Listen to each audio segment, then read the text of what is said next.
follows Captain Kirk and Lieutenant Uhura after they are captured by a society that models itself after ancient Greece. Their captors possess powerful telekinetic abilities and enjoy humiliating visitors for entertainment. Under mental control, Kirk and Uhura are forced toward one another until they share what became one of the most famous kisses in television history. Today, the scene lasts only seconds, but in 1968, it represented a groundbreaking moment. It featured one of the first interracial kisses broadcast during American primetime television, challenging social attitudes during one of the most turbulent periods in U.S. history. Contrary to popular belief, NBC itself expressed relatively little concern. Executives worried mainly about how certain local affiliates, particularly in the American South, might respond. Those fears largely proved unfounded. The episode generated surprisingly few complaints, suggesting audiences were more accepting than many television executives expected. The reaction overseas was considerably different. When the original series reached British television, the BBC declined to broadcast the episode. While officials cited concerns over its violent content, many fans believe the network also wished to avoid controversy surrounding the interracial kiss. Whether those assumptions were accurate or not, the episode became one of Star Trek's most discussed broadcasts and remains an important milestone in television history. It demonstrated that science fiction could challenge real-world prejudice while entertaining millions of viewers. The darkest episode on this list may be Whom Gods Destroy. The Enterprise travels to Elba 2 to deliver advanced medicine to a secure psychiatric facility housing the Federation's most dangerous, criminally insane prisoners. What appears to be a routine delivery quickly turns into a nightmare. The asylum has already fallen into the hands of its patients. Leading the uprising is Garth Vazar, once one of Starfleet's most respected captains. Years of mental deterioration have transformed the decorated hero into a dangerous megalomaniac, convinced he is destined to rule the galaxy. Adding to the threat, Garth possesses the extraordinary ability to alter his physical appearance, allowing him to impersonate almost anyone. After Kirk and Spock arrive, they are captured and forced into Garth's increasingly unstable world. Rather than relying solely on violence, Garth attempts to psychologically manipulate Kirk through intimidation, deception, and cruel mind games.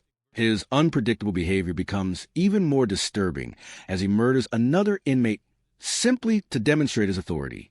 The episode reaches its climax when Garth disguises himself as Captain Kirk, forcing Spock to determine which identical figure is the real captain.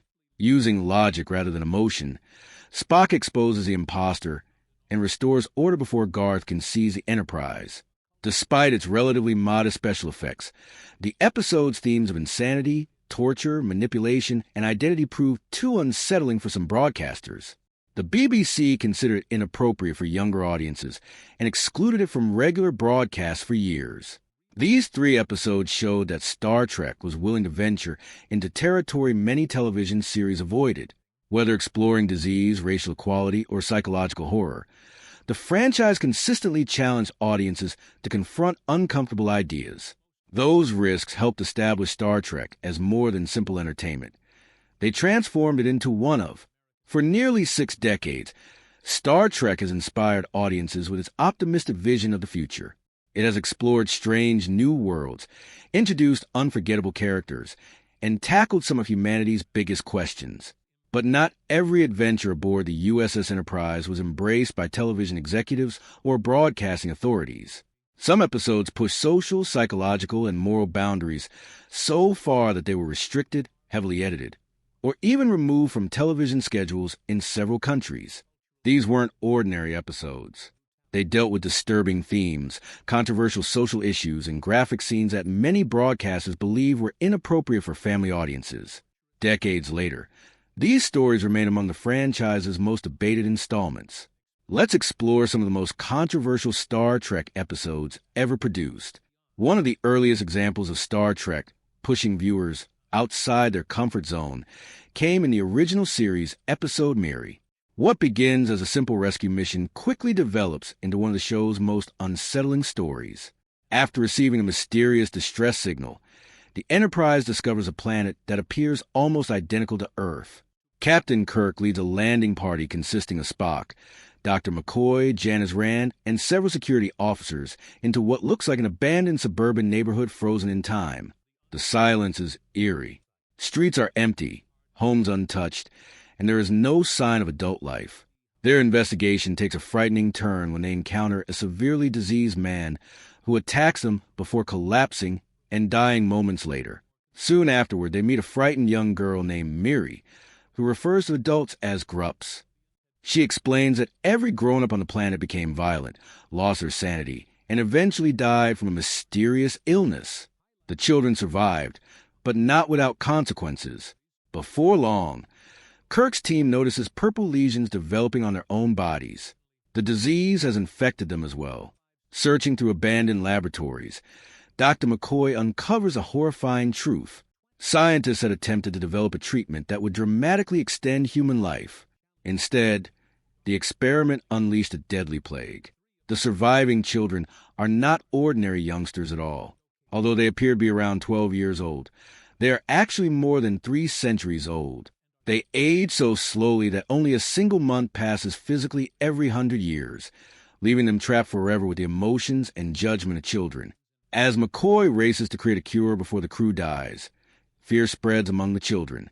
Led by an older boy named John, they steal the Enterprise communicators, preventing contact with the ship. Panic soon turns into violence as the frightened children surround Kirk and his officers. Only after Kirk convinces them that the youngest children will die, without help do they finally cooperate. McCoy successfully develops a vaccine, tests it on himself, and saves everyone. Although the episode avoided graphic violence, its disturbing themes involving disease, isolation, and children trapped in endless childhood unsettled many viewers. After a single BBC broadcast in 1970, complaints poured in and the episode disappeared from repeat schedules for many years. Few Star Trek episodes changed television history as dramatically as Plato's Stepchildren. The story,